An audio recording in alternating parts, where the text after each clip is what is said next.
Bon, alors, on va faire une interview qui va vous permettre d'enfin parler de vous. Tu peux parler normalement, il entend, il comprend.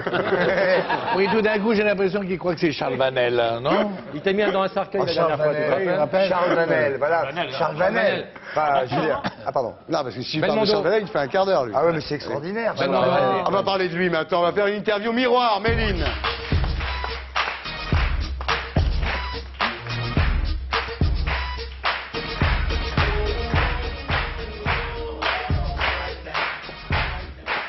Jean-Claude, Oui. il ressemble à quoi l'homme que vous voyez dans ce miroir?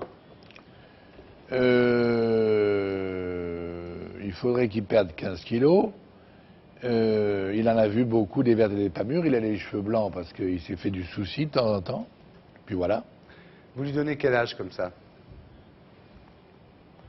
Moi, je n'aime pas donner des âges. Il est entre 60 et 70 ans. Vous le trouvez comment, cet homme? Je ne m'aime pas, moi. J'aime pas me regarder. Il y a beaucoup de films que j'ai pas vus de moi. Quand il y a une émission de télévision que j'ai enregistrée qui passe à la télévision, je ne la regarde pas. Donc ne me mettez pas un miroir en face de moi. Ah si, justement. Qu'est-ce qui vous plaît pas dans cet homme?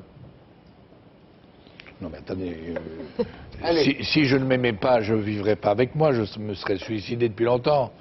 Je m'accepte, mais enfin, je me trouve parfois brillant, drôle, méchant, gourmand, voilà. Cet homme que vous voyez, ou vous voulez pas regarder, il a l'air heureux?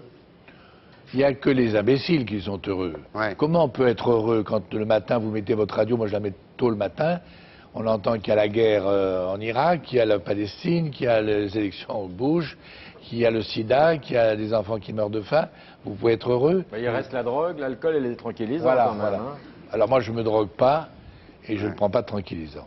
Il a l'air très poli comme ça. Vous pensez qu'il peut dire des gros mots, cet homme? Il dit des gros mots et puis il est révolté surtout, il n'est pas du tout pépère assis qui bouge pas. D'après vous, c'est quoi son métier? Oh, c'est, comment on appelle ça, conteur, baratineur, il aime bien parler. Il aurait pu faire autre chose comme métier? Avocat, c'est un peu la même chose, mais il gagne plus d'argent. C'est difficile. Parce Vous qu'ils ont l'aimez une clientèle qui est fidèle. Vous l'aimez bien, cet homme? Oui. Vous le regardez pas souvent, hein? Mais non, mais même quand je me maquille au théâtre, je fais très vite. Ouais, ouais. C'est quoi la différence principale entre l'homme que vous voyez dans le miroir et vous? Il n'y en a pas. Il n'y en a pas. Je ne vois pas de différence. Vous savez ce que disait Cocteau? Oui. Les miroirs devraient réfléchir 2 fois avant de renvoyer leur image. Jean-Claude Brialy, j'ai oublié de vous dire, c'est chez XO Édition, mesdames, messieurs.